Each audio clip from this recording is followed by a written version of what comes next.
సాధారణంగా ఎవరైనా మరణిస్తే 1-2 రోజుల్లో అంత్యక్రియలు పూర్తి చేస్తారు. కొన్ని ప్రత్యేక కేసుల్లో వారం 10 రోజులు మృతదేహాన్ని భద్రపరుచుతారు. కానీ ఓ వ్యక్తి మరణించిన 56 ఏళ్ల తర్వాత అంత్యక్రియలు నిర్వహించారు. 5.5 దశాబ్దాలు ఆ డెడ్ బాడీ ఎక్కడుంచారు, ఎందుకు ఇప్పుడు అంత్యక్రియలు నిర్వహించారో తెలుసుకుందాం.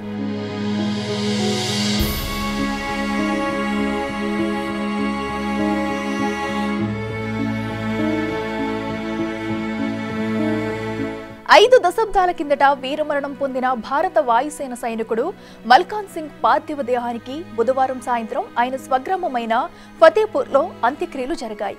ఉత్తరప్రదేశ్లోని సహరన్పూర్ జిల్లాలో ఈ అసాధారణ సంఘటన చోటు చేసుకుంది. 1968లో మల్కాన్ సింగ్ బృందం ప్రయాణిస్తున్న ఎయిర్ ఫోర్స్ విమానం AN-12 రోహిత్ సంగ్ పాస్ వద్ద ప్రమాదానికి గురైంది. మంచు కొండల్లో నాడు గల్లంతైన మల్కాన్ సింగ్ మృతదేహం ఇటీవల ఇండియన్ ఆర్మీకి చెందిన డోగ్రా స్కౌట్స్ గాలింపుల్లో బయటపడింది. బ్యాడ్జీ ఆధారంగా ఆయనను గుర్తించారు.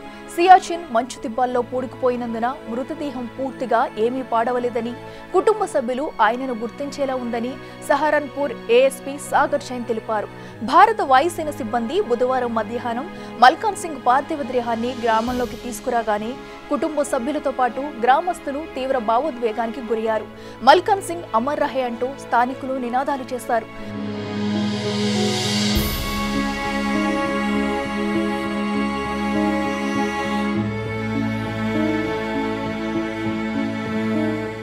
మల్కాన్ సింగ్ తమ్ముడు ఇసం సింగ్ కన్నీటి పర్యంతమయ్యారు. ఆ రోజును తలుచుకుంటూ అందరూ విషాదంలో మునిగిపోయారు. ఏది ఏమైనా 56 ఏళ్ల పాటు డెడ్ బాడీ ఏ మాత్రం పాడవకుండా ఉండటం ఆసక్తిని కలిగిస్తుంది. For more videos like this, subscribe Big TV channel.